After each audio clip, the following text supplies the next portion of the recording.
Hi hello నమస్తే welcome to TV 24 entertainments. నేను మీ దివాన్. ఈరోజు మన ముందుకు young and talented film director Afzal ఉన్నారు. తెలుగు ఫిల్మ్ ఇండస్ట్రీలో ఎటువంటి బ్యాక్గ్రౌండ్ లేకుండా సెల్ఫ్ కాన్ఫిడెన్స్ తో డైరెక్టర్ అవుతానని కసితో వచ్చి మనకి 10 రూపీస్ అండ్ 1000 వాళ్ళ సినిమాని డైరెక్ట్ చేశారు. తన previous films work experience and upcoming projects details and తన వర్క్ స్టైల్ హడిల్స్ అన్ని మనం అడిగి తెలుసుకుందాం. లైక్ మీకు ఏదైనా బ్యానర్ అంటే ఫేవరెట్ బ్యానర్ ఇందులో వర్క్ చేయాలని మీకు ఏమన్నా? లేదండి. అంటే ప్రొడ్యూసర్ మంచోళ్ళైతే చాలు. చిన్నదైనా, పెద్దయినా అంటే ప్రొడక్షనే కదా మనకు కావాల్సింది. సో, ప్రొడ్యూసర్ అడిగింది అడిగినట్టు సమకూర్చే ప్రొడ్యూసర్స్ ఉంటే అంతకంటే వరం ఎవరికుండదు. యాహ్! ఇప్పుడు మీరు తీసిన 2 మూవీస్ ఏదైతే ఉన్నాయో లైక్ ఫస్ట్ 10 రూపీస్ 10 రూపీస్ 1000 వాళ్ళలో సుమన్ గారిని, ముక్తార్ గారిని పెట్టుకున్నారు కదా! అంటే ఫస్ట్‌కే మీకు ఇంత ఎలా అంటే వాళ్ళని ఎలా అప్రోచ్ అయ్యారు? స్టోరీ ఎలా చెప్పారు? అంటే చాలా మంది డెబ్యూటెంట్స్ అంటే మంచి ప్రొడ్యూసర్, మంచి బ్యానర్ లేకుంటే బ్యాక్ సపోర్ట్ ఉన్న కాస్ట్‌లోనే కొత్త ఫేసెస్‌తో తీస్తారు కదా! కానీ మీరు సుమన్ గారిని, ముక్తార్ వాళ్ళందరికీ నా నరేషన్ అంటే ఇష్టమండి బాగా. వాళ్ళ దగ్గరికి ఎలా ఎళ్లారు? అంటే కాంటాక్ట్ దొరకడం అనేది ఈజీ ఈ రోజుల్లో. యాహ్! ఈ రోజుల్లో మీరు ఏ వాట్సాప్ గ్రూప్‌లో నాకు ఈ కాంటాక్ట్ కావాలన్నా కూడా 100లో ఇద్దరైనా పెట్టేస్తారు కాంటాక్ట్. సో, కాంటాక్ట్ దొరకడం ఈజీ. కానీ ఆ కాంటాక్ట్‌ని అప్రోచ్ అయ్యి వాళ్ళతో ట్రావెల్ అవ్వడం అనేది కష్టం. ఓకే. మీరు గనక అప్రోచ్ అయ్యే విధానం సరిగ్గా లేకపోతే ఫస్ట్ ఫోన్ కాల్‌కి కట్ అయిపోద్ది. యాహ్! సో, దేవుడు నాకిచ్చిన ఒక వరం టాకింగ్ స్కిల్స్ అని నేను అనుకుంటాను. ఓకే. సో, ఫోన్ చేసిన వెంటనే వాళ్ళకి నచ్చుతుంది. వెళ్లి కలుస్తాను. ఇంకా నచ్చుతుంది. సో, అక్కడి నుంచి ట్రావెలింగ్ అనేది జరిగిద్దనమాట. సో, ఇంకా చెప్పాలంటే సుమన్ గారంతే. ముక్తార్ గారంతే. ఫస్ట్ సినిమాకొచ్చిన సూర్య గారు వీళ్ళందరూ నేను డైరెక్ట్ ఇంటికే వెళ్ళేవాడినండి. ముక్తార్ గారు అంటే అనిపించింది నాకు వాట్ ఎవర్ పోస్టర్స్ అవన్నీ ఫాలో అవుతుంటాం. మేము చూస్తుంటాం కదా మీ వర్క్స్ అన్ని. సో, ప్రీవియస్ 10 రూపీస్ ఫిల్మ్‌కి, ఈ ఫిల్మ్‌కి అంటే మీతో వర్క్ చేయడం వాళ్ళకి ఇష్టపడతారా? మీ దగ్గర కంఫర్ట్ జోన్ ఉంటదా? ముక్తార్ గారు బాగా అంటే ఆయనకి నాకు అసలు సంబంధం లేదండి. ఎప్పుడో కోవిడ్‌కి ముందు ఒక్కసారి కలిసాను. ఒకే ఒక్కసారి అది కూడా 10 మినిట్సే కలిసాను. సో, ఆ 10 మినిట్స్‌లో ఆయన వాట్ అబౌట్ యూ అంటే నేను చెప్పేవాడిని. ఇలా కాలేజ్‌లో అండి చదువుకుంటున్నాను. అని నా గురించి అప్పుడు చిన్నపిల్లోడిని కదా! మొత్తం చెప్పేసేవాడిని. ఏదైనా సినిమా తీస్తున్నట్టయితే వచ్చి కలువు అన్నాడు. సో, 10 రూపీస్ టైమ్‌లో వెళ్ళి ఆయన్ని కలవడం జరిగింది. కలిసిన తర్వాత ఇలా ఆయన క్యారెక్టర్ అదంతా చెప్పడం. ఎన్ని రోజులు కావాలంటే జస్ట్ ఒక హాఫ్ డే చాలని చెప్పాను. ఆయన నమ్మలా. కరెక్ట్‌గా ఆయన వచ్చారండి. 2 గంటల్లో ఆయన పోర్షన్ అంతా ఫినిష్ చేసి పంపించేసాను. సో, అప్పుడు ఆయన నా వర్కింగ్‌కి నచ్చి జూనియర్ పూరి జగన్నాథ్ అని పిలుస్తూ ఉంటారు నన్ను. అదే నాకు ఇలాంటి పబ్లిక్‌గా చెప్పడం ఇష్టం ఉండదు కానీ ఆయన ఇప్పటికీ అదే అంటుంటారు. పూరి ఫ్యాన్స్ కదా! అదే. సో, నాకు కూడా ఆ పేరుతో పిలవడం నాకు కూడా నచ్చింది ఆ రోజు. సో, చెప్పింది ఒక వన్ డేలో తీస్తామని. కానీ 1 అవర్‌లో తీసేసి ప్యాకప్ చెప్పావు. సో, నువ్వు ఎన్ని సినిమాలు తీసినా గుర్తుపెట్టుకో. జస్ట్ అలా వచ్చి వెళ్ళిపోయే క్యారెక్టర్ అయినా కూడా నేను చేస్తా. నీ కెరీర్ చాలా బాగుంటుంది అని చెప్పి ఫస్ట్ సినిమాకి బ్లెస్సింగ్స్ ఇచ్చారండి వీళ్ళంతా. సో, ఆయన చాలా మంది అనుకుంటారు ఆయన నాకు ఏమైనా రిలేటివ్ అది ఇది అని చెప్పి. ఏమీ కాదండి. ఆయనకి సపోజ్ కమ్యూనిటీ డే చూసుకుంటే మీరు ముస్లిమ్స్, వాళ్ళు ముస్లిమ్స్. సో, ముస్లిమ్స్ కాబట్టి మీకు సపోర్ట్ చేస్తున్నారని కూడా అనుకోవచ్చు. ఆయన ముస్లిమ్స్‌నే సపోర్ట్ చేయాలనుకుంటే హైదరాబాద్‌లో చాలా మంది ముస్లిమ్స్ ఉన్నారు డైరెక్షన్ డిపార్ట్మెంట్‌లో. సో, ఆయన నన్నే చేస్తున్నారని నీకు అర్థం చేసుకోండి. సో, ఆయన ఒక టాలెంట్‌కి ఇచ్చే వాల్యూ అది. అంతే. మీ యొక్క టాలెంట్. సీరియస్లీ మీరు ఇట్లా అనుకున్నది అనుకున్నట్టు జూనియర్ పూరియే మీరు. నెక్స్ట్ అంటే ఇలా పూరి సర్ స్టైల్‌లో మూవీస్ ఏదైనా ప్లాన్ చేశారా నెక్స్ట్? నేను రాసే ప్రతి కథలోనూ ఆయన టచ్ ఉంటుందండి. అంటే ఆ ప్రభావం అనేది ఉంటుంది. ఆ సినిమాలు చూసి పెరిగాడు వీడు అని చెప్పి. ఇప్పుడు మీకు లైక్ ఉంటారు కదా! లైక్ చాలా మంది ఫిల్మ్ మేకర్స్ బయట సినిమాటోగ్రాఫర్స్ కానీ మీరు చందు సార్‌ని కూడా ఇంట్రొడ్యూస్ చేశారు. లైక్ మీ మూవీతోనే కదా ఇంట్రొడ్యూస్ అయింది. ఇట్లా కొత్తగా కెమెరామెన్స్ గానీ, ఎడిటర్స్ గానీ సో, మిమ్మల్ని అప్రోచ్ అవ్వాలంటే త్రూ ఇన్‌స్టాలో ఏదో మెసేజ్ పెట్టి అలా కాకుండా ఇప్పుడు మీరైతే హైదరాబాద్‌లో ఉంటారు. అప్పుడప్పుడు వచ్చి వెళ్తుంటారు. సో, మిమ్మల్ని పర్సనల్‌గా కలవాలన్నా, మీ అపాయింట్మెంట్ తీసుకోవాలన్నా ఎలా వాళ్ళకి? అపాయింట్మెంట్ ఏం లేదండి. నేను 24/7 అవైలబుల్ అని ఉంటాను. ఇన్ టర్మ్స్ వర్క్ లేకుండా ఉంటేనే. సో, ఆల్మోస్ట్ మంత్‌కి 20 డేస్ ఖాళీగానే ఉంటానండి మా ఇంట్లో. 20 డేస్ అంటే మళ్ళీ మీకోసం వైజాగా? ఉయ్యూరు. విజయవాడ దగ్గర ఉయ్యూరు. విజయవాడకి రమ్మంటారా? విజయవాడ రావాలి. సో, రావాల్సిన అవసరం లేదండి. ఇన్‌స్టాగ్రామ్‌లో నేను అందరితో అప్రోచ్ అవుతాను. చెప్తున్నాను కదా! నా ఇన్‌స్టాగ్రామ్ ఐడీ దొరకడం చాలా ఈజీ. కానీ సేమ్ చెప్తున్నాను కదా! అప్రోచ్ అవ్వడం అనేది. సో, అప్రోచింగ్ అనేది కొంచెం ఇంట్రెస్టింగ్ ఉందంటే నేను రెస్పాండ్ అవుతూనే ఉంటాను. ఏ ఒక్క మెసేజ్‌ని నేను ఇగ్నోర్ చేయనండి. నాకు ఇన్‌స్టాగ్రామ్‌లో వచ్చే ప్రతి మెసేజ్‌కి నేను థాంక్ యూ అనో లేదా రిప్లై ఖచ్చితంగా ఇస్తాను. నన్ను మెన్షన్ చేసి ఎవరైనా స్టోరీ పెట్టినా కూడా దాన్ని నేను రీపోస్ట్ చేస్తాను. నేను ఖచ్చితంగా చేస్తాను. ఎందుకంటే వాళ్ళే కదా! ఇప్పుడు వాళ్ళకి ఎంతో మంది ఫ్రెండ్స్ ఉండొచ్చు. కానీ నన్ను మెన్షన్ చేసి నన్ను ప్రమోట్ చేయాల్సిన అవసరం లేదు వాళ్ళకి. సో, ఆ సపోర్టర్స్ ఖచ్చితంగా నేను ఎప్పుడు థాంక్‌ఫుల్‌గా ఉండాలి. ఎగ్జాక్ట్‌లీ. మీ నెక్స్ట్ ప్రాజెక్ట్‌లో కాస్టింగ్ కూడా ఎక్కువ ఉంటదంటున్నారు. ఇప్పుడు అంటే తరుణం అనేది కంప్లీట్ అయిపోయింది, దాంట్లో ఇద్దరే చెప్పాను కదా. Hero heroine. అది జస్ట్ ఒక లవ్ స్టోరీ అన్నమాట, ఒక డిఫరెంట్ లవ్ స్టోరీ. Okay. అది కాకుండా నెక్స్ట్ ఒక గోవా బ్యాక్ డ్రాప్ లో హారర్ ఒకటిను, Okay. అండ్ ఆల్సో ఏజెన్సీ ఏరియాలో ఒక చిన్న Hmm. Lokesh Kanagaraj type of movie ఒకటి ఉంటుంది. Hmm. దాంట్లో కూడా అమ్మాయిలు LCU. తక్కువ అబ్బాయిలు ఎక్కువ అండి. Hmm. సో ఏంటంటే మీకు కాస్టింగ్ చాలా ఎక్కువ ఉంటుంది ఆ సినిమాలో. Okay. ఆల్మోస్ట్ మీకు ప్రతి ఫ్రేమ్ లోను కొత్త వాళ్ళు. ముందు ఫ్రేమ్ కొత్త వాళ్ళు కాదు, Hmm. ఆర్టిస్టులు ఎక్కువ కనిపిస్తారు Artist. మీకు ఎప్పుడు. Okay. ఏ బ్లాగ్ చూసుకున్నా కూడా చాలా మంది నెంబర్ ఆఫ్ ఆర్టిస్టులు ఉంటారు. Hmm. సో దాని గురించి మాట్లాడడం ఇప్పుడు చాలా Yeah, official చాలా announcement ఇచ్చాక ఎర్లీ, మీరు- కానీ Hmm. Too early to discuss about this. Okay, okay, okay. చెప్తాను కదండి, ఆ ప్రాజెక్ట్స్ మాత్రం చాలా బాగుంటాయి. Hmm. నేను చెప్తాను కదా, చాలా మంది ఇండస్ట్రీ అంటే భయపడిన వాళ్ళు చాలా మంది ఉంటారు. అక్కడికి వెళ్ళిన తర్వాత అవుతామా లేదా, Hmm. లేదా అమ్మాయిని ఎలా చూసుకుంటారో అక్కడికి Yeah. వెళ్ళిన తర్వాత, ఇలాంటి భయాలు చాలా మంది పేరెంట్స్కి ఉంటాయి ముందు చెప్పాలంటే. Okay. సో చెప్తున్నాను కదండి, చిన్నపిల్లల దగ్గర నుంచి ముసలోళ్ళ దాకా Hmm. ఎవరికి ఏ డిపార్ట్మెంట్ లో వర్క్ చేయాలన్నా, ఇన్ టర్మ్స్ ఆఫ్ ఆర్టిస్ట్ కానీ, అసిస్టెంట్స్ కానీ, టెక్నీషియన్స్ కానీ, ఏదైనా Hmm. ఈ ప్లీజ్ నా ఇన్స్టాగ్రామ్ ఐడి ఉంటుంది, Yeah. నేను మెన్షన్ చేయమని చెప్తాను టీమ్ ని. సో డైరెక్టర్ ఆఫ్ జల్ అని ఉంటది. సో మీరు నాకు మీ పోర్ట్ఫోలియో లాంటివి లేదా మీ ఇంట్రెస్ట్ అనేది నాకు చెప్తే ఖచ్చితంగా మీకు సూటబుల్ అయ్యే రోల్స్ కానీ ఏమన్నా ఉంటే నేను ఖచ్చితంగా నైస్ చెప్తాను. సూపర్. ఎన్టీఆర్ సార్ కాకుండా ఒక యంగ్ హీరో ఎవరితోనైనా వర్క్ చేయాలంటే మీరు ఎవరిని చూస్ చేసుకుంటారు? ఇంతకు ముందు ఉండేదండి, ఇంతకు ముందు కాలేజ్ డేస్ లో ఏ కథ రాసినా కూడా ఈ కథ ఈ హీరోకి, ఈ కథ ఈ హీరోకి అలా ఉండేది. కానీ రీసెంట్ గా 2-3 years నుంచి చూస్తున్నాను, ముందు కథ రాసేస్తున్నాను, ఆ తర్వాత దానికి ఎవరు సూట్ అయితే వాళ్ళు. ఏ హీరో అనుకున్నారు? నాకు నాగశౌర్య గారు, ఓకే, నాగశౌర్య గారు అప్పట్లో ఇది అప్పుడప్పుడు వస్తున్నారు ఆయన. జాదుగాడు అని ఒక సినిమా తీస్తారండి. సో జాదుగాడు సినిమా దాంట్లో ఏంటంటే ఆయన యాటిట్యూడ్ బాగుంటది.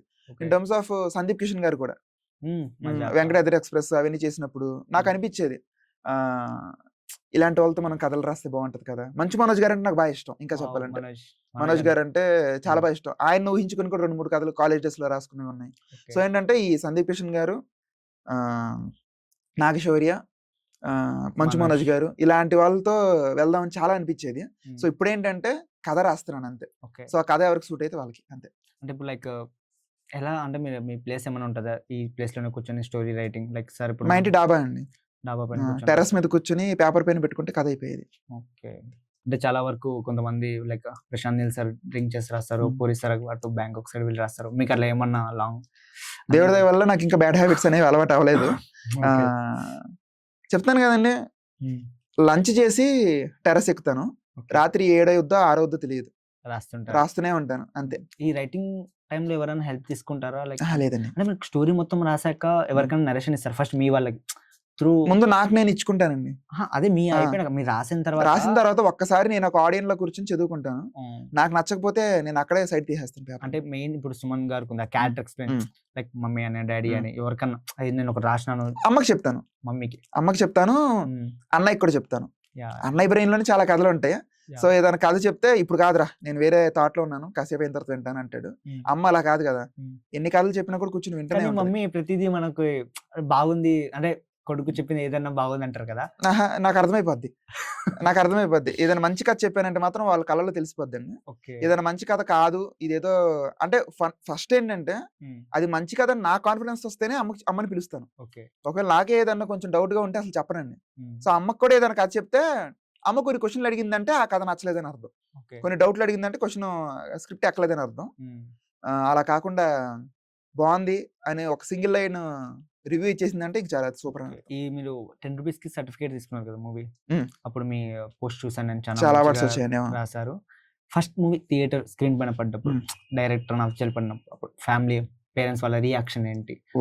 అయిపోయినాడు రా నా కొడుకు ఇంకా ఫిల్మ్ డైరెక్టర్, ఒక ప్రౌడ్ మూమెంట్. అప్పుడు మీరు ఎట్లా దాన్ని అది ఎక్స్ప్లెయిన్? అమ్మ నాన్న బాగా రియాక్ట్ అయ్యారు. నేనే ఎడిటర్ కాబట్టి అప్పటికే నా పేరు ఒక 1 సార్లు చూసుకున్నాను స్క్రీన్ మీద. సో నాకు పెద్దగా ఇంట్రెస్ట్ రాలేదు. అది కాదు కానీ విజయవాడ స్వర్ణ ప్యాలెస్ లో ఇర్రెగ్యులర్ షో ఒకటి ఇచ్చాడు. అంటే ఆ రోజు 3-4 సినిమాలు రెడీగా ఉన్నాయి. సల్మాన్ ఖాన్ గారి సినిమా, వీరూపాక్ష, ఇలా చాలా సినిమాలు. సో థియేటర్లు దొరక్క ఎర్లీ మార్నింగ్ 9:30-10 కి ఒక షో ఇచ్చాడు. సర్ప్రైజింగ్లీ ఆ రోజు సల్మాన్ ఖాన్ గారి సినిమా 20% ఆక్యుపెన్సీ, వీరూపాక్ష ఓపెన్ అవడం 30%, 40% ఓపెన్ అయింది. అది ఆ తర్వాత మౌత్ టాక్ తో ఆ సినిమా చాలా పెద్ద హిట్. విజయవాడలో మీరు నమ్మరండి, హౌస్ఫుల్ బోర్డు పెట్టేస్తే టికెట్ల కోసం తిరిగి వెళ్ళిపోయారు చాలా మంది. ఇంకో థియేటర్ ఏమైనా ఉందా అని వెతుక్కోవడానికి. నైస్. సో థియేటర్కి వెళ్ళి నేను చూశాను. నుంచొని చూస్తానండి నేను ఏ సినిమా అయినా. మొన్న నాని గారిది ఒక రీల్ చూశాను. ఆయన ఫస్ట్ నుంచి ఇప్పటిదాకా అన్ని సినిమాలు నుంచునే చూస్తారంట. సో 10 రూపీస్ సినిమా నేను థియేటర్లో తెలియకుండా నుంచునే చూశాను. అంటే డోర్ దగ్గర నుంచుని. మన 1000 వాళ్ళ కూడా అంతేనండి. 1000 వాళ్ళు అయితే నేను థియేటర్ బయట నుంచున్నాను అండి, అది వేరే విషయం. 10 రూపీస్ మూవీ నుంచునే చూశాను. ఆడియన్స్ అంటే నేను రాస్తున్నప్పుడు కొన్ని అనుకుంటాను, ఇది హై మూమెంట్, ఇక్కడ జనం కొంచెమైనా రియాక్ట్ అవుతారు అని చెప్పి. ఆ సినిమాకి main pulse climax, last 40 minutes. So మీరు ఆ క్లైమాక్స్ జరుగుతూ ఉండగా ఒక్కసారిగా థియేటర్ పేలిపోయింది. ఇది ట్విస్ట్ రివీలింగ్ సీన్ ఒకటి ఉంటుంది. హాల్ అంతా అరుచుకుంటూ ది ఎండ్ పడంగానే అరుచుకుంటూనే బయటకు వచ్చారండి హాల్లో అంతా. అది నేను చాలా పెద్ద సినిమాలకు చూస్తాను అది అలాంటిది. సో చాలా ప్రౌడ్ మూమెంట్ నాకు అది. మీకు ఏమైనా డ్రీమ్ ప్రాజెక్ట్స్ ఇలాంటివి, ఈ కైండ్ మూవీ, ఇలాంటి మూవీ తీయాలి అంటే చేసిన జానర్ మళ్ళీ చేయకూడదు అనుకుంటున్నాను అంతే. ఇప్పుడు అన్ని టచ్ చేయాలి. తీసిన 2 genres కాకుండా డిఫరెంట్ కొత్తగా 10 రూపీస్ వచ్చేసరికి అదొక స్కామ్ డ్రామా, మళ్ళీ ఇంకో స్కామ్ చేయనండి. ఒకవేళ స్కామ్ అనేది ఏమైనా ఇన్వాల్వ్ చేసినా కూడా అది కమర్షియల్ ప్రాజెక్ట్ అయ్యి ఉండాలి ఈసారి అంతే. సో లవ్ దూరంగా ఉంటారా? లవ్ చాలా దూరంగా ఉంటానండి, చాలా చాలా దూరంగా ఉంటాను. లేవా బీటెక్ లో లవ్ స్టోరీస్ ఏం? అసలు లేవండి, అందుకే కదా రావట్లేదా? ఓన్లీ పేపర్ స్టోరీస్ తప్ప లవ్ స్టోరీస్ లేవు. ఎప్పుడన్నా అనిపించింది మీకు లవ్ స్టోరీస్ ఇద్దాం? లైక్ ఇప్పుడు తరుణం లవ్ స్టోరీయే కదా చేస్తున్నాం. అంటే బీటెక్ లో ఏం లవ్ స్టోరీస్ లేవు, ఎలా రాసారు ఇది? చూస్తాను కదా మనుషుల్ని. యాక్చువల్లీ నేను ఇన్ని కథలు రాయడానికి కారణం కూడా మనుషులే. ఒక్కొక్కడిదే ఒక్కొక్క స్టోరీ స్టడీ చేస్తారన్నమాట జనాల్ని. సో నేను జనాల్ని బాగా అబ్జర్వ్ చేస్తాను. సో వాళ్ళ లైఫ్ స్టోరీస్ లో ఏవైతే ఉన్నాయి పాయింట్లు అవన్నీ కలిపి ఒక స్టోరీ అవుద్దండి.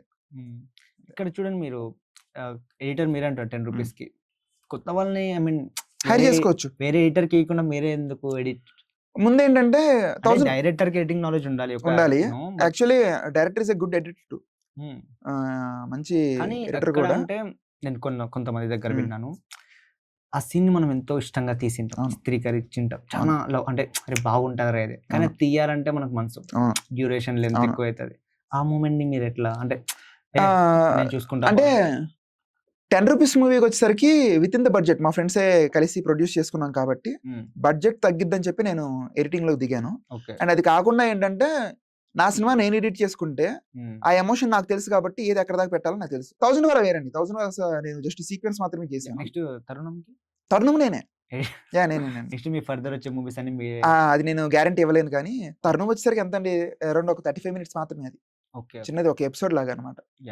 సో ఈ వెబ్ సిరీస్ ఏమైనా తీసే ఓటీటీ అట్లా ఏమైనా మీకు ఇప్పుడైతే లేదండి. థియేట్రికల్ మూవీసే. నేను థియేటర్ చూస్తూ పెరిగాను కాబట్టి థియేటర్ లోనే మన సినిమా ప్లే అవ్వాలనిపిస్తుంది నాకు ఇప్పుడు. చాలా వరకు ఓటీటీస్ ఈ మధ్యన వచ్చినాయి కాబట్టి మన డ్రీమ్ ఎప్పటిది కాదండి. డైరెక్టర్స్ అందరూ లైక్ హైదరాబాద్ కి వచ్చిన వాళ్ళు కానీ ఎవరైనా కానీ థియేట్రికల్ ఫిల్మ్ అంటే నా సినిమా థియేటర్ రిలీజ్ అవ్వాలని కొంచెం ఉంటది కదా. ఈ మధ్య కొన్ని వెబ్ సిరీస్ లని ప్రొడక్షన్ హౌసెస్ అని చేయొచ్చండి, ఎందుకంటే ఇప్పుడు మీరు at the end of the day dream fulfil అయిపోయింది 10 రూపీస్ తో. కానీ ఒక సినిమా తాగే పిచ్చి కాదు కదా చిన్నప్పటి నుంచి ఉన్నది. సో నేను చెప్పేది ఏంటంటే 70mm లో పేరు చూసుకోవడం అనేది మన కళ. అదొక్కటే కళ కాదు. సో కొత్త కథలు చెప్పాలి, కొత్త కథనాలు చెప్పాలి, కథలు కూడా కాదు. కొత్తగా మనం కొన్ని ప్రాజెక్ట్స్ చేసి జనాలకు చూపించాలి. అరే ఇది మేము చూపించాలనుకుంటున్నాం, ఇది మేము రాసాం, ఒకసారి చూడండి, మీకు ఖచ్చితంగా నచ్చింది. సో ఏంటంటే బ్యాక్ టు బ్యాక్ ఏంటంటే జనాలకి ఏదో ఒకటి ఒక ఎంటర్టైన్మెంట్ ఇవ్వాలనేదే ఆ గోల్ పెట్టుకునే ఎవరైనా ఇండస్ట్రీకి వస్తారు. అంతేగాని డబ్బులు సంపాదించాలని ఎవరు రారండి. ఫస్ట్ ఇక్కడికి వచ్చిన తర్వాత ఏమన్నా వాళ్ళ డ్రీమ్స్ అనేవి మారుతాయేమో, డైవర్ట్ అవుతాయేమో, కానీ బట్ ఇండస్ట్రీకి వచ్చే వాళ్ళందరూ ఒక డ్రీమ్ పెట్టుకుని, ఒక ఎయిమ్ పెట్టుకుని వచ్చే వాళ్ళందరూ పేరు కోసమే వస్తారు, డబ్బుల కోసం కాదు. సో ఆ పేరు అంటే ఏంటి, మనం రాసింది జనాలతో చప్పట్లు కొట్టించాలి కదా. సో ఒక కథ అయిపోయింది, ఇంకో కథ ఎలాగా ఇంప్రెస్ చేయాలి, జనాలు ఇంప్రెస్ చేయడమే ఒక గోల్, అంతే ఒక గోల్. 10 రూపీస్ మూవీకి ఒక పాజిటివ్ ఒకటి వచ్చిన కాంప్లిమెంట్ అండ్ నెగిటివ్ కాంప్లిమెంట్. 10 రూపీస్కి వచ్చిన పాజిటివ్ ఒకటే, యునానిమస్ క్లైమాక్స్ అదిరిపోయింది, సాగు కొట్టింది, అదే అంటారు అందరూ. డైలాగ్స్ అదిరిపోయినాయని చెప్తారు మళ్ళీ అందులో. మీరే రైటర్ డైలాగ్స్. పాజిటివ్ ఓకే, అంటే ఎవరి దగ్గర. నెగిటివ్ సినిమా కొంచెం లాగ్ ఎక్కువ. సో ఈ 1000 వాళ్ళకి 1000 వాళ్ళకి వదిలేండి, పర్లేదు చెప్పండి. అంటే పాజిటివ్ ఒక నెగిటివ్. పాజిటివ్ నెగిటివ్ ఏంటంటే 1000 వాళ్ళకి పాటలు బాగుందండి, ఎక్స్ట్రాడినరీ సాంగ్స్. ఇంకా చెప్పాలంటే నా రిగ్రెట్ ఏంటంటే ఆ పాటలకి రావాల్సినంత రికగ్నైజేషన్ రాలేదు. నెగిటివ్ ఆల్మోస్ట్ సినిమాలో చాలా ఉన్నాయండి. కంప్లీట్లీ చెప్తున్నాను కదా, ఒక డైరెక్టర్ ఫస్ట్ 10 minutes కి డిసప్పాయింట్ అయ్యాడంటే అర్థం చేసుకోండి. I can understand. ఇండస్ట్రీలో మీరు ఎటువంటి కష్టాలు పడకుండా లైక్ కృష్ణానగర్ కష్టాలు లేకుండా Hmm. అంటే ఇట్లా అయిపోయారు డైరెక్టర్. అంటే ఇప్పుడు ఇంటర్వ్యూ చూసిన చాలా మంది అరే అఫ్జల్ లెక్క మనకి ఇట్లా మంచి ఫ్రెండ్, మనీ ఇన్వెస్ట్ చేసే ఫ్రెండ్ అంటే బాగుండు అని ఇట్లా ఉంటారు కదా. మీ దగ్గర చాలా మంది ఏడీస్ వర్క్ చేసి ఉండొచ్చు, వాళ్ళకి మీరు ఎక్కువ చెప్పేది ఏంది? ఎవరిని నమ్మొద్దు, నీకేమనిపిస్తుంది? ఇందాక చెప్పారు కదా బ్లైండ్ గా నేను చేసుకో. చాలా మంది చెప్తాను, అంటే సుశాంత్ సింగ్ రాజ్పుత్ కూడా Yeah. అదే అంటారు. ఒకవేళ ఇండస్ట్రీ నుంచి మిమ్మల్ని బ్యాన్ చేస్తే ఏం చేస్తారు అంటే, సపోజ్ బ్యాన్ కూడా కాదండి తప్పది, ఒకవేళ మీ సినిమాలు ఆడట్లేదు ఏం చేస్తారంటే, నేను వెళ్ళి షార్ట్ ఫిల్మ్స్ తీసుకుంటాను, ఓకే. నాకు కావాల్సిన ఆడియన్స్ నా యాక్టింగ్ చూడడం మాత్రమే అంటారు కదండి. సో ఏంటంటే ఇండస్ట్రీకి వచ్చే కొత్త వాళ్ళు కూడా అదే అంటాను. ఇప్పుడు నేను నా చిన్నప్పటి నుంచి నేను ఎప్పుడైతే డ్రీమ్ పెట్టుకున్నానో అప్పుడు ఉంది సినిమా ఒకటే, సినిమా అయిపోయిన తర్వాత టీవీలో వస్తుంది అంతే, ఇంకేమీ లేవు. కానీ ఇప్పుడు అలా కాదు, short films, web series, independent films, cover songs, వాళ్ళ టాలెంట్స్ చూపించుకోవడానికి చాలా ఉన్నాయి మార్గాలు. ఆర్టిస్టులు కానీ, డైరెక్టర్లు కానీ, రైటర్లు కానీ చాలా ఉన్నాయి. సో నేను సిల్వర్ స్క్రీన్ కే వెళ్ళి చూపించుకోవాలి అంటే అది టైం టేకింగ్ ప్రాసెస్. సో అక్కడ దాకా రావాలంటే ఇవన్నీ చేసేసుకోవచ్చు. అంటే ఏంటంటే at the end of the day థియేటర్లో కూడా జనాలు ఉండట్లేదండి. థియేటర్లో మీరు మార్నింగ్ షో ఒక మంచి కాస్టింగ్ సినిమా కూడా 10 మందే ఉంటున్నారు టికెట్లు. అదే మీరు యూట్యూబ్ లో పెట్టారంటే ఎందుకంటారు మీరు అట్లా? అంటే థియేటర్ కూడా 10 ప్రమోషన్స్ గ్రాండ్ గా చేస్తున్నారు కానీ అది జనాల దాకా వెళ్ళట్లేదండి. అంటే ఏమైనా Interest create అవ్వట్లేదు. సాగిపోతున్నారంటారా? రివ్యూస్ చూసి అయితే ఆగట్లేదు, ఎందుకంటే ఈ మధ్యన 1.5 ఇచ్చిన సినిమాలు కూడా 100 కోట్లు కొడుతున్నాయి. రివ్యూస్ అనేవి సినిమాలు దూరం చేస్తాయని అనేది నేను నమ్మను. నాకు బాగా తెలుసు, ఇంకొక అరగంటలో సినిమాకి వెళ్తున్నాం అన్నోళ్ళు కూడా రివ్యూ చూసి బాలేదంట్రా, సర్లే ఎందుకు బాలేదో చూద్దాం అని చెప్పి థియేటర్కి వెళ్తున్నారు చాలా మంది. ఒక మీ డెబ్యూటెంట్ గా 10 రూపీస్కి ఏదైతే ఇట్లా డెబ్యూట్ గా వచ్చిన మూవీ డైరెక్టర్స్ లో మీకు ఎవరంటే ఇష్టం? డెబ్యూటెంట్ సందీప్ రెడ్డి వంగ, లోకేష్ కనగరాజు వీళ్ళిద్దరు. ఓకే. అంటే వాళ్ళ సినిమాలు నాకు ఇష్టమని కాదు, ఓకే. వాళ్ళిద్దరి పేర్లు ఎందుకు చెప్పానంటే ఒక మూస ధోరణి మార్చేసిన సినిమాలు వాళ్ళు తీసినవి. ఒక అర్జున్ రెడ్డి లాంటి సినిమా అసలు టాలీవుడ్ యాక్సెప్ట్ చేయదు. ఓకే. అలాంటిది సొంతంగా డబ్బులు పెట్టుకున్న వాళ్ళు కూడా ఒక డేరింగ్ స్టెప్ వేశారు. ఆ తర్వాత యానిమల్ కదా, ఆ రెండు నిజం చెప్పాలంటే ఏ ప్రొడ్యూసర్ ఒప్పుకోరండి. ఇప్పుడు నేను మీకు చెప్తున్నాను చూడండి, ఏ ప్రొడ్యూసర్ దగ్గరికి వెళ్ళినా కూడా ఇది జనాలు రప్పించే సినిమా కాదు అని చెప్పి కొట్టేస్తారని చెప్పి. నిజం చెప్పాలంటే అలాంటి కథలు మన ప్రొడ్యూసర్స్ దగ్గర తీసుకెళ్ళినా కూడా ఒప్పుకునే వాళ్ళు కాదు చాలా మంది. అంటే యాజ్ అన్ అప్కమర్స్ వాళ్ళు వాళ్ళ ఓన్ భద్రకాళి పిక్చర్స్ అని చెప్పి ఒక బ్యానర్ పెట్టుకొని చేసుకుంటున్నారు. సో అర్జున్ రెడ్డికి ఎంత హర్డిల్స్ ఫేస్ చేశారో నాకు ఐ కెన్ ఫీల్.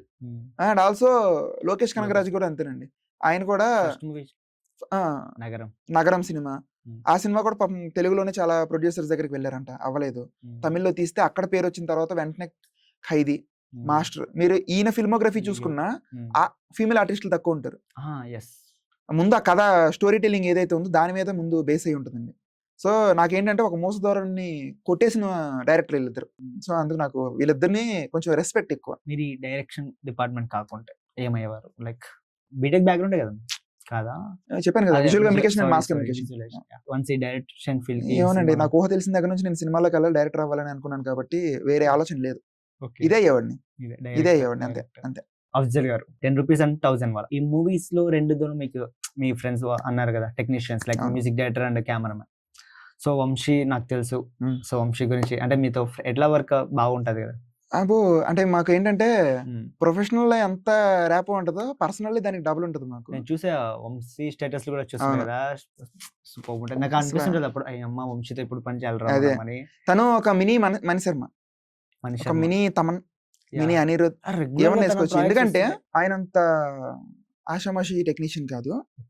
మీరు ఒక బడ్జెట్ తో సంబంధం లేదు, మీరు ఇంత బడ్జెట్ ఇచ్చినా అవుట్పుట్ బాగా ఇస్తాడు, సాటిస్ఫైడ్ అవుట్పుట్ వస్తుంది. డైరెక్టర్ ఎందుకంటే ఆ తక్కువ బడ్జెట్ కదా చీప్ లో కొట్టేద్దామని అయితే కొట్టడు. ప్రతి పాటకి కనీసం 10-15 ఇన్స్ట్రుమెంట్స్ వాడతాడు కింద. సో ఆ లేయర్స్ అండ్ లేయర్స్ పెట్టి చాలా ప్రొఫెషనల్ అనమాట. చెప్తున్నాను కదా, ఒక పెద్ద ప్రాజెక్ట్ పడితే పడాలి తనకి, చాలా పెద్ద ప్రాజెక్ట్ పడాలి. మా సైడ్ నుండి వంశీ సార్కి విష్ చేస్తున్నాం, all the best. And Chandu sir, Chandu అప్పటిదాకా చిన్న చిన్న మూవీస్ కి అసిస్టెంట్స్ గా వెళ్ళేవాడు. సో 10 రూపీస్ కి మెయిన్ సినిమాటోగ్రఫీ. కాకపోతే చెప్తున్నాను కదా, ఒకటే చెప్పా, భయ్యా నేను సీన్ మాత్రమే చెప్తాను, ఫ్రేమింగ్స్ నువ్వే చూసుకోవాలి, నువ్వు పెట్టిన ఫ్రేమింగ్స్ ఏమైనా నాకు నచ్చకపోతే నేను చెప్తాను అంటే అలా అనుకుని స్టార్ట్ చేసిన ప్రాజెక్ట్. ఇప్పుడు మనం తీయబోయే సీన్ ఇది, మంచి ఫ్రేమింగ్ పెట్టు అని చెప్పి వెళ్ళొచ్చేసరికి ఒక్కొక్క ఫ్రేమింగ్స్ పెడతాడు. ఇట్స్ లైక్ ఎ పెయింటింగ్ అనమాట. ఎంత బాగా పెడతాడంటే అసలు ఆ ఫ్రేమింగ్ అసలు మీరు మళ్ళీ కొంచెం లెఫ్ట్ కొంచెం రైట్ అని కూడా చెప్పడానికి ఉండదు. ఓకే. అతను కూడా చెప్తున్నాను కదా, ఇప్పుడు ఆర్టిస్ట్ అనే ఒక మూవీ తీస్తున్నాడు. అది నా ఫ్రెండ్స్ స్టేటస్ మొత్తం ఆర్టిస్ట్ అవును. తో నిండిపోతుంది. ఆర్టిస్ట్ అనే మూవీ చాలా హై బడ్జెట్ అన్నమాట. ఎక్కడ చూసినా చందు అవును. చందు చందు. చాలా చాలా హై బడ్జెట్ మూవీ అది. సో దాంతో ఇంకొంచెం లైమ్ లైట్ కి వచ్చాడు. నెక్స్ట్ ఇంకా చాలా పెద్ద పెద్ద సినిమాలు తీయాలి. సూపర్. తన టాలెంట్ జనాలకు తెలిస్తే నిజం చెప్తున్నాను, ఇండియన్ వైడ్ గా మంచి టెక్నీషియన్స్ అవుతారు వీళ్ళిద్దరు, Vamshi and Chandu. Both Vamshi sir and Chandu sir మంచి టెక్నీషియన్స్ కావాలని హార్ట్ఫుల్ గా కోరుకుంటున్నాను. త్రూ అఫ్జల్ సార్ మిమ్మల్ని ఇంట్రడ్యూస్ చేశారు కాబట్టి మీరు ఎప్పుడు సార్ ని మర్చిపోకూడదు అనుకుంటున్నాను. Afzal sir thank you once again. మీ వాల్యుబుల్, మీరు హైదరాబాద్కి వచ్చారని తెలుసు, ఈ రోజు మార్నింగే దిగారు. సో ఎన్ని మీకు ప్రొడ్యూసర్స్ మేట్స్ ఉన్నా నేను నా కాల్కి రెస్పాండ్ అయ్యి మీరు వచ్చినందుకు. అండ్ మీతో ఇంటరాక్షన్ చాలా బాగుంది నాకు. లేదు అంటే నువ్వు అప్రోచ్ అయ్యే విధానం కూడా చాలా బాగుంటుంది ఇన్స్టాగ్రామ్ లో, అంటే అడిగే విధానం కానీ. సో నాకు కూడా ఆ వే ఆఫ్ అప్రోచింగ్ నచ్చే షెడ్యూలింగ్ చేసుకుని వచ్చాను. సూపర్. మీరు ఇంకా ఈ మూవీస్ తో పాటు నేను చెప్పేది ఏంటంటే కొత్త వాళ్ళని ఎంకరేజ్ చేయండి. లైక్ మీరు ఫస్ట్ మూవీకి అసిస్టెంట్ లేకుండా సెకండ్ మూవీ పెట్టుకున్నా మీ ఫ్రెండ్స్ త్రూ నెక్స్ట్ తరుణం తర్వాత ఇంకా కొన్ని లార్జ్ స్కేల్ ప్రొడక్ట్స్ ఉన్నాయంట కాస్టింగ్ కానీ. So encourage new talent. చెప్తాను కదండి, 70 to 80% నేను కొత్త వాళ్ళని ఇంట్రొడ్యూస్ చేస్తాను. సో మిగిలిన 30% వచ్చేసరికి ప్యాడింగ్ ఖచ్చితంగా అది కావాలి ఇండస్ట్రీలో. సో ఇలానే మీరు జెట్ స్పీడ్ లో పోలీస్ సార్ లైక్ మూవీస్ చేసుకుంటూ వెళ్ళాలని, పాన్ ఇండియా డైరెక్టర్ అవ్వాలి. అప్పుడు కూడా మేము మిమ్మల్ని పిలిచి ఇలానే ఇంటరాక్ట్ జరగాలి. మేబీ అప్పుడు ఇంకా హై ప్రెషర్ బిజీ అయిపోవాలి. మీరు ఇంకా దివన్ చాలా కష్టం దివానండి. అయినా మీకు ఆన్లైన్ ఇంటర్వ్యూ ఇచ్చేంత, ఐ మీన్ ఏమంటారు, జూమ్ ఇంటర్వ్యూ సంథింగ్ ఏదో ఉంటుంది, ఆ స్టేజ్కి వెళ్ళాలని హార్ట్ఫుల్ గా కోరుకుంటున్నాను. And once again all the best. Thank you so much. Hits పైన హిట్స్ కొట్టండి. Thank you. సో ఒక చిన్న ర్యాపిడ్ ఫైర్ అడదాం. షూర్. మీరు జెట్ స్పీడ్ లో ఆన్సర్ చేశారు. మీ మూవీస్ మేకింగ్ ఎట్లుంటది ఎట్లా, ఇంకా సెకండ్ కూడా ఆగకుండా మీరు చెప్పండి. షూర్. ఓకే. Favourite movie? అమ్మనా తమిళమ్మాయి. Favourite hero? NTR. Favourite heroine? Anushka. Favourite genre? Action with inspiration. Action. Okay. ఈ సాంగ్స్ లో ఫేవరెట్ సాంగ్ మీకు? అలా ఏం లేదు, అంటే ప్లేలిస్ట్ వచ్చేసరికి నాకు మణిశర్మ గారి పాటలు బాగా ఇష్టం. ఓకే. ఓకే. అండ్ వ్యూవర్స్ చూడండి, తరుణం నెక్స్ట్ వస్తుంది Afzal prod. Please support us. Thank you. అందరికీ నమస్కారం, నేను మీ director Afzal. Please subscribe to TV24 Studios.